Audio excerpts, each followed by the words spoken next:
you will get exposed in some way at some point, okay? If you're out there meeting people, showing homes, bringing buyers into homes, bringing people into your listings, doing home inspections, at some point you're going to be exposed to this coronavirus potentially in some way, and people need to not get mad about that.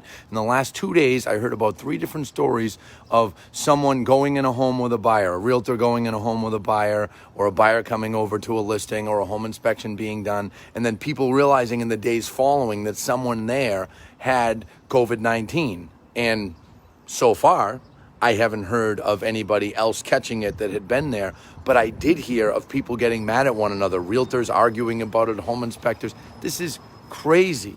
There's no reason for that, my friends.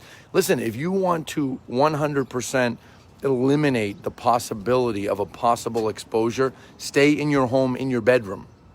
Okay, this is going to lurk out there for months on end, and no realtor should be, yelled at or reprimanded by another realtor because the possibility that someone came into a property or something with someone that had COVID-19. I mean, guys, we've got to work together. I've been saying this since day one of this crisis, okay? We have to work together, and we have to communicate with one another. We don't want to end up in a situation where realtors are hesitant or apprehensive to tell another realtor when they find out that someone that was in a home or someone that was in someone's office or something, I'm making examples up, but potentially had COVID-19. I mean, if you are representing a buyer and you show the buyer 4 homes and the buyer tells you 2 days later, oh my God, I can't believe it, I just tested positive. I don't have that many symptoms, but I was tested because I had a fever. You as the realtor really should go and let those listing agents know, and check with your broker, check with your legal counsel, make sure that that's what they want you doing. My recommendation, we should be openly letting one another know.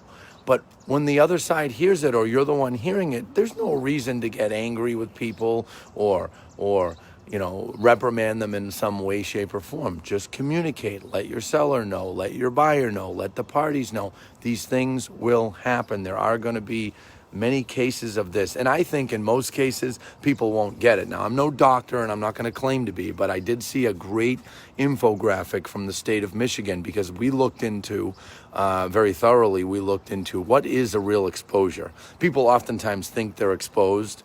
And then I read up on it on the CDC and I looked at videos and they were like, okay, well, is it considered exposed if you walk by someone down the street and they had COVID-19? And they're like, no.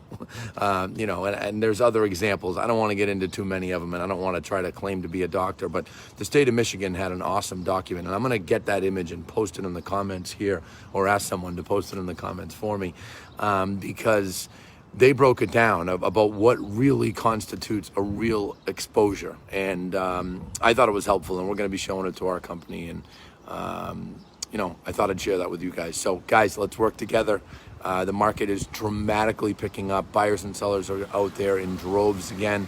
We should be happy about this. We should be communicating. We should be working together. Thanks, everybody. Have a great weekend, and happy home selling. Happy, safe home selling.